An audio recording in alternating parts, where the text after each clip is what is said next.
2014-19లో దాదాపు 72% పూర్తయితే ఈ 16 నెలల్లో చేసిన పనులతో కలిపి ఇప్పుడు పోలవరం దాదాపు 86% పూర్తయింది. ఈ 86%లో 5 సంవత్సరాల జగన్మోహన్ రెడ్డి చేసింది 1.5 నుంచి 2% లోపు.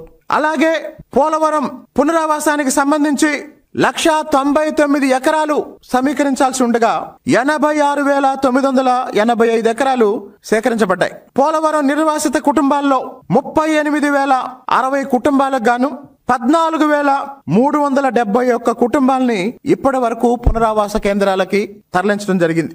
ఈ విధంగా పోలవరం ప్రాజెక్టుకి సంబంధించి ఒక పక్క అత్యంత వేగంగా పనులు జరుగుతున్నాయి, మరో పక్క పోలవరం ప్రాజెక్టుకి తమ భూముల్ని గ్రామాల్ని త్యాగం చేసిన ప్రజల పునరావాసానికి కూడా అదే స్ఫూర్తితో యుద్ధ ప్రాతిపదికన కూటమి ప్రభుత్వం పనిచేస్తున్న ఫలితంగానే 16 నెలల్లో రెండోసారి పునరావాసంలో భాగంగా నిర్వాసితులకి ఈరోజు మళ్ళీ 1,100 కోట్ల రూపాయలు విడుదల చేయడం జరిగింది.